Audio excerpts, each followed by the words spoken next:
Umakant Yadav sir GS classes के इस online web portal में आप सभी का स्वागत है। आज के सेशन में हम लोग बात करेंगे कि कुछ सामाजिक सुधार अधिनियम जो हैं उनके विषय में, कि सामाजिक सुधार अधिनियम कब कब हुए, जब हमारे यहाँ ब्रिटिश सत्ता थी उस समय क्या क्या सुधार हुए हैं। थोड़ा सा उन विषयों पर फोकस करेंगे क्योंकि एग्जामों में वहाँ से भी क्वेश्चन पूछ लिए जाते हैं। वनडे एग्जामों में तो इसकी दृष्टि ज़्यादा नहीं रहती, लेकिन सिविल की परीक्षाओं में, टीजीटी पीजीटी की परीक्षाओं में जो इतिहास से संबंधित सब्जेक्ट है ये यहाँ से पूछ लिए जाते हैं।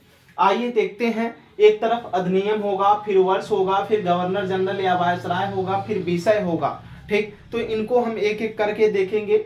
पहले आया था शिशु वध प्रतिबंध। शिशु वध प्रतिबंध कब आया था? 1795 में, और इस पे दो बार कार्य किया गया था। एक बार 1795 में, तब जो भारत का उस समय गवर्नर जनरल हुआ करता था वो था सर जॉन शोर, और दूसरी बार 1804 ईस्वी में इस पर प्रयास किया गया था कि जो शिशु, जो बालक या बालिकाएं, बच्चा पैदा हो रही हैं, उनकी जो हत्याएं हो रही हैं उसी पर प्रतिबंध के लिए दो बार काम किया गया। फिर 1804 में लॉर्ड वेलेजली के द्वारा 1804 में इसे किया गया। लॉर्ड वेलेजली ही अपने को बंगाल का शेर इसे कहा जाता है। इसने शिशु हत्या को साधारण हत्या उस समय माना जा रहा था, उसको इन्होंने प्रतिबंध लगाया कि शिशु हत्या न हो। ठीक, आगे लेकिन बाद में विलियम बेंटिक के समय में जो है बालिका हत्या पर प्रतिबंध लगेगा। आगे के चल गए, दूसरे शब्दों में हम देखेंगे तो दूसरा जो शब्द आता है इसमें आता है सती प्रथा पर प्रतिबंध। जो दूसरा है सती प्रथा पर प्रतिबंध, ये 1829 में किसके सहयोग से? लॉर्ड विलियम बेंटिक बार हमने बताया था कि इसमें 1812 के समय में राजा राम मोहन जो राय थे, उनके भाभी की मृत्यु हो जाने के कारण उन्होंने लॉर्ड विलियम बेंटिक से बार बार कहा कि इस सती प्रथा जो है इसको खत्म होना चाहिए। फिर उन्होंने सहयोग किया, राजा राम मोहन राय के सहयोग से ही लॉर्ड विलियम बेंटिक ने 1829 में सती प्रथा को क्या किया? खत्म किया। तो लॉर्ड विलियम बेंटिक को जहां हमने पढ़ाया उसमें पूरी बेहतरीन तरीके से सती प्रथा की कहानी को बताया और कैसे इस पे प्रतिबंध लगाया गया, अंग्रेज इस पे कैसे कार्य कर लिए, तो उसको भी हमने उसमें डिटेल से बताया है। बस यहाँ समझना है सती प्रथा का प्रतिबंध कब लगा? 1829 में। किसके द्वारा किया गया था? लॉर्ड विलियम बेंटिक के द्वारा क्या किया गया? सती प्रथा पर पूर्ण प्रतिबंध। ये सामाजिक सुधार अधिनियम हुए हैं किसके द्वारा? अंग्रेजों के द्वारा किए गए। ठीक, आगे की तरफ देखेंगे। तीसरा जो है दास प्रथा पर प्रतिबंध लगाया गया। किस पे? दासता, जो गुलामी है, ठीक, जो दास बन करके सेवा करते हैं उस पे कब प्रतिबंध लगाया गया? जो दिल्ली सल्तनत के समय से चली आ रही थी। ठीक, दिल्ली सल्तनत मुगल कालों में जो दासता रही उसको खत्म कैसे किया अंग्रेजों ने? तो दास प्रथा पर प्रतिबंध लगाया 1843 ईस्वी में। किसने लगाया था?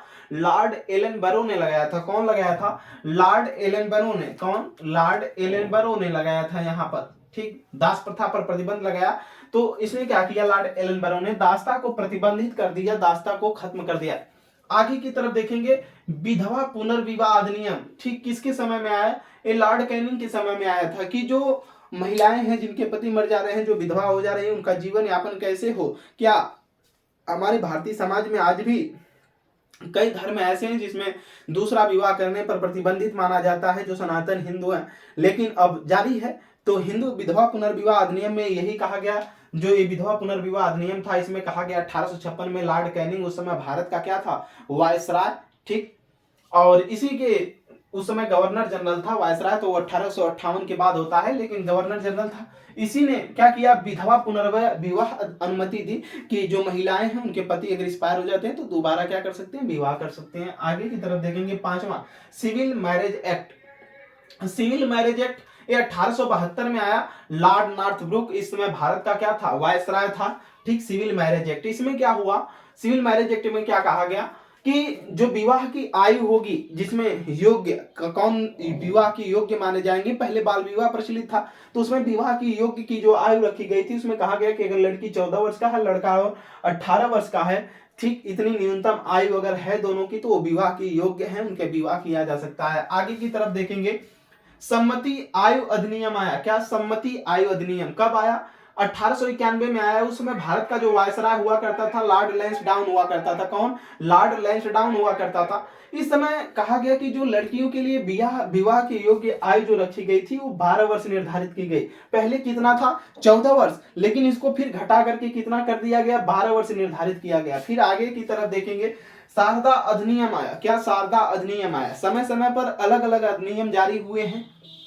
तो शारदा अधिनियम 1929 ईस्वी में आया। उस समय भारत का जो वायसराय हुआ करता था वो लॉर्ड इरविन था। ठीक, लॉर्ड इरविन का नाम सुने होंगे। अभी पिछले सेशन में हम लोग 1-2 क्लास पहले लॉर्ड इरविन के विषय में पढ़े हैं। तो शारदा अधिनियम 1929 में आया। लॉर्ड इरविन इस समय भारत का वायसराय था। उसमें कहा गया कि जो विवाह की योग्य आयु होगी, जो लड़के और लड़कियों की विवाह योग्य की आयु होगी, तो उसमें लड़की की कितना रखी गई? 14 वर्ष आयु रखी गई थी, और लड़का का क्या? 18 वर्ष रखा गया था। यानी 18 वर्ष का ये न्यूनतम है। क्या? न्यूनतम। कोष्टक में कहीं लिख लेंगे, ये न्यूनतम आयु होती थी। ठीक, न्यूनतम। ये न्यूनतम में निर्धारित किया गया कि अगर न्यूनतम लड़की की आयु 14 वर्ष है, लड़का का 18 वर्ष है, तो दोनों विवाह कर सकते हैं।